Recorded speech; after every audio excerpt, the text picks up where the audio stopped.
Je suis avec Ariane Humbert, entraîneur de l'équipe de France des foils. On est un petit peu dans votre espace privé ici.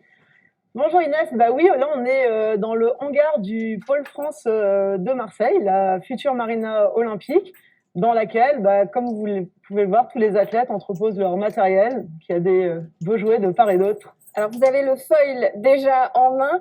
Pour les novices comme moi, expliquez-nous un peu concrètement comment ça fonctionne. Alors le principe peut être assez simple à comprendre. En fait, on a l'athlète qui va être sur une planche qui est retournée. Cette planche sera reliée à l'aide d'un mât à un avion. L'avion, en fait, ça va ressembler à ça. C'est exactement comme un avion qui vole dans le ciel, sauf que celui-ci va voler dans la mer. C'est un plan porteur. Donc en fait, on va avoir une aile avant qui est plus grande que l'aile arrière, et elle va avoir un petit profil bombé sur le dessus. Quand l'avion va avancer dans l'eau, les flux sur le dessus vont accélérer, plutôt que sur le dessous, c'est plus droit, et ça va créer une portance vers le haut. À l'inverse, sur le stabilisateur, ça va créer une portance vers le bas. Donc ces deux portances vont s'équilibrer et ça va permettre au foiler d'avancer dans l'eau. Alors ça change quoi par rapport à la dérive?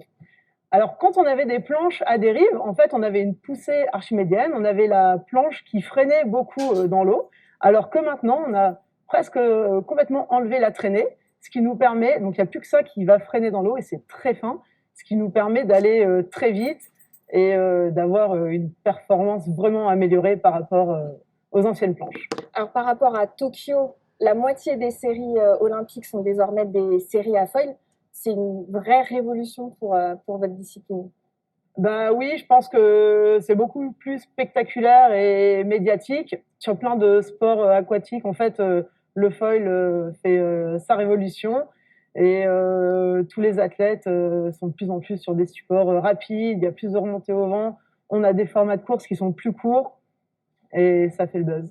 Alors on l'a vu dans le reportage précédent, les Français sont au top dans ces disciplines. Après Steven, vous devez être une entraîneur comblée. Bah oui, on a remporté les 2 médailles d'or sur la série hommes et femmes en kite. Il y a Nico Goyard aussi qui a eu une médaille d'or en IQ.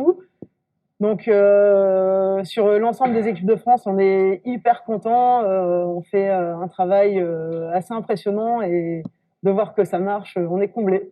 Alors cette domination, elle est aussi due au fait que vous avez été précurseur dans ces disciplines, vous vous entraînez avec des foils depuis longtemps, bien avant vos concurrents finalement. Alors exactement, sur le kite en tout cas, ça fait 10 ans qu'on est sur le support foil et nos athlètes ont vraiment évolué avec l'amélioration aussi du matériel et tant sur le kite, le cerf-volant que le foil qui va dans l'eau. Et puis maintenant, ça y est, ils se sont vraiment professionnalisés, on s'entraîne de plus en plus, tout en gardant l'esprit fun, parce qu'on fait un sport fun, et ça pour moi c'est très important de s'amuser à l'entraînement et continuer à savourer toutes ces belles sensations.